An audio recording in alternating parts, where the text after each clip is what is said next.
बात उत्तर प्रदेश की, जहां दूसरे चरण के मतदान के लिए जोरदार प्रचार चल रहा है। उत्तर प्रदेश में आज राहुल गांधी और अखिलेश यादव ने मोर्चा संभाला तो प्रधानमंत्री नरेंद्र मोदी ने दक्षिण से गांधी परिवार के यूपी में चुनाव न उतरने पर व्यंग्य किया।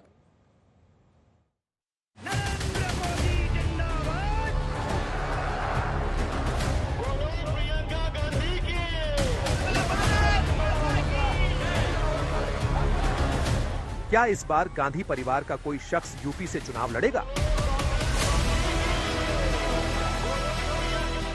क्या अमेठी से राहुल गांधी चुनाव लड़ेंगे?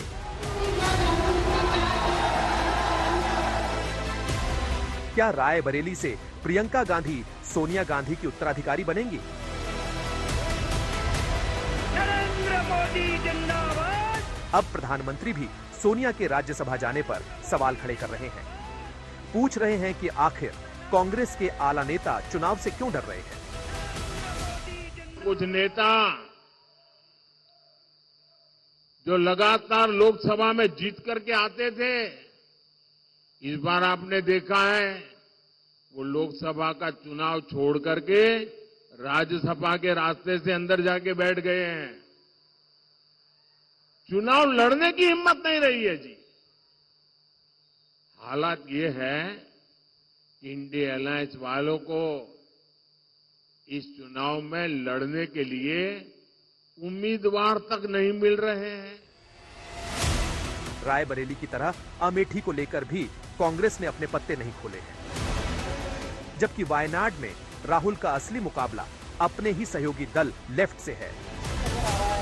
ऐसे में पीएम वायनाड में लेफ्ट और कांग्रेस की इस केमिस्ट्री पर भी तंज कर रहे हैं।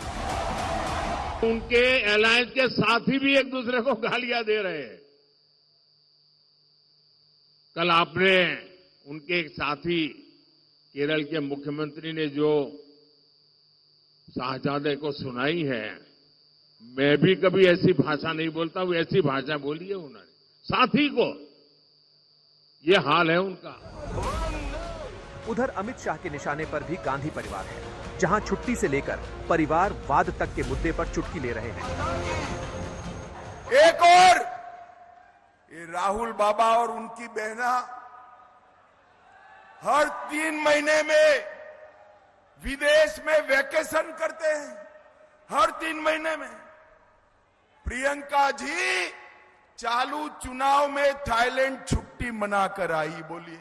और दूसरी ओर 23 साल से दीपावली की भी छुट्टी न लेने वाला नरेंद्र मोदी है। एक और सोनिया जी का एजेंडा है, मेरे बेटे को प्रधानमंत्री बनाओ, और दूसरी ओर मोदी जी का एजेंडा है, मेरे भारत को महान भारत बनाओ।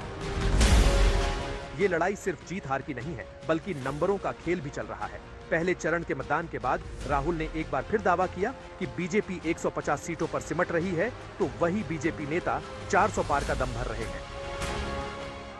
ये जो बीजेपी के लोग बोल रहे हैं कि इतनी सीटें आएंगी उतनी सीटें आएंगी, मैं सीधा बता देता हूं आपको, इनको 150 से ज्यादा नहीं मिलने वाली है।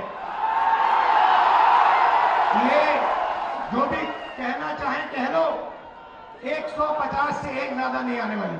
वो जानते भी हैं कि 4 जून को 4 बजे 400 पार प्रचंड बहुमत की मोदी सरकार बनने जा रही है, लेकिन चुनाव से पहले ही स्वीकार नहीं करना चाहते। 4 जून को स्वीकार करेंगे। दूसरे चरण से पहले यूपी का अमरोहा भी सियासी अखाड़ा बना हुआ है। कल प्रधानमंत्री नरेंद्र मोदी यहां गरजे तो आज अखिलेश यादव और राहुल गांधी की जोड़ी सीटों के ऐलान के बाद पहली बार चुनावी रैली में साथ नजर आई। पीएम के तंज का जवाब देने यूपी के 2 लड़के मैदान पर उतरे। भाजपा सरकार के इन प्रयासों के बीच यूपी में एक बार फिर 2 शहजादों की जोड़ी, उनकी फिल्म का शूटिंग चल रहा है आजकल।